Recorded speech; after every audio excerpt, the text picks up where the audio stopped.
noted that the background of the chairman of CHED is in the field of the social sciences, education, social sciences.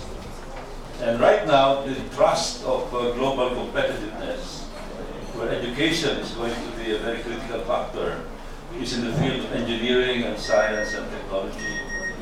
And I looked at the background of the chairman, and I have not seen anything that is directly related to these fields. May I know, with respect to the other commissioners, Madam Chair, whether we have a balance of these disciplines that are necessary in pursuing a very effective and globally competitive higher education policy?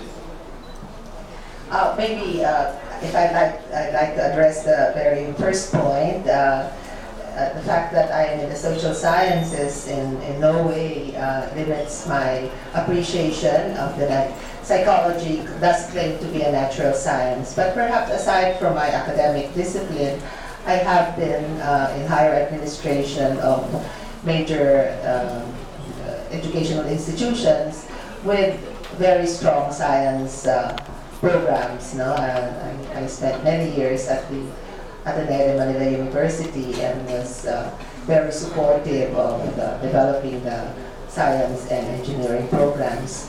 Having said that, I'm not sure. I think the backgrounds of the commissioners represent agriculture, teacher education, educational management, and business. Our executive director is an engineer as well as a lawyer. And I guess we have various backgrounds represented among our directors and regional directors. Thank you, Madam Chair. Madam Chair, a lot of people are looking at India as a model for development. And I understand that one of the keys to the miracle that we are witnessing right now as far as India is concerned is because of their concentration on education, especially in the science and engineering field. I understand that they're producing something like 300,000 engineering graduates per year.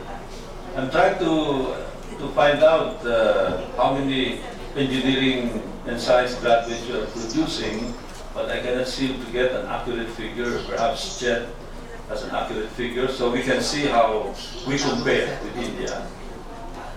Well, I will check if we have the figures, but definitely engineering and sciences are among those we have identified as undersubscribed courses. Courses that have to be, in fact, developed and promoted. Well, we're trying to see whether we have the actual numbers of engineering programs and science. I'm just trying to make a rough estimate. India has a population of about 1 billion. We are close to 100 million, so we're talking about a ratio of 10 to 1 here. So if they're producing 300,000 for us to be comparable, we should be approaching 30,000 graduates per annum. Well, it looks as if last year we had 50,000 in engineering and technology, at least by our graduates. Graduates, yes. That's very impressive. Now, I'm looking at my appreciation of CHED is that you should also help in making our schools, universities and colleges competitive with the rest of the world. Correct. I've yes. seen some ranking by this entity based in the United Kingdom, the Times Higher Education. Correct, yes. They ranked about 200 educational institutions. There are schools, colleges, universities from Asian countries, like the highest rank is, I think, Singapore. And then Hong Kong, Japan, China, but I don't see anything, any Philippine university. There are three Philippine universities in the top 500 rankings. We've improved no, I'm sorry, we've deteriorated. It used to be 4, and now we're only 3. So it's we could do a lot better there, granted. I understand one is 254. This is based on 2010 ranking. Another is 276. I don't want to mention the names here. There might be some graduates who might feel elated or feel sad about this. So, what is CHED doing about this? In fact, even in the field of technical education, the top 50 engineering and technology universities of the world, there are entities from Singapore, from Hong Kong, from Japan, from China, but again, none from the Philippines.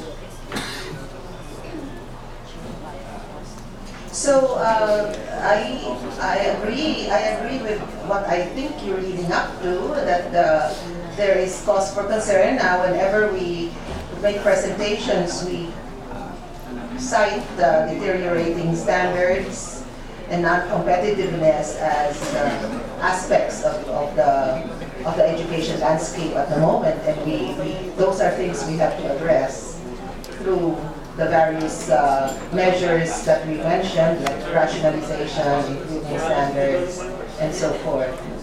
So definitely, Can we have a clearer strategy, Madam Chair, so that we can see how the budget, for example, of CHED can be applied, if at all it can be applied, to make us more competitive as far as education is concerned. For example, I see here a ranking of the top Asian universities.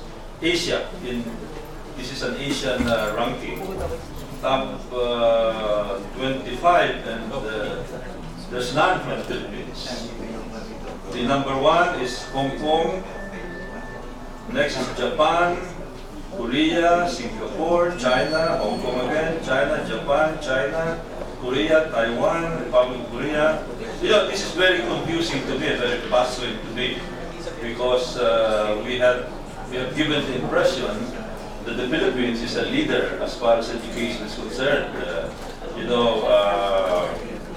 Some people are saying that Filipino graduates from here are very competitive in the United States, for example, because of our high standard of education. But this is belied by the ranking that I'm seeing here.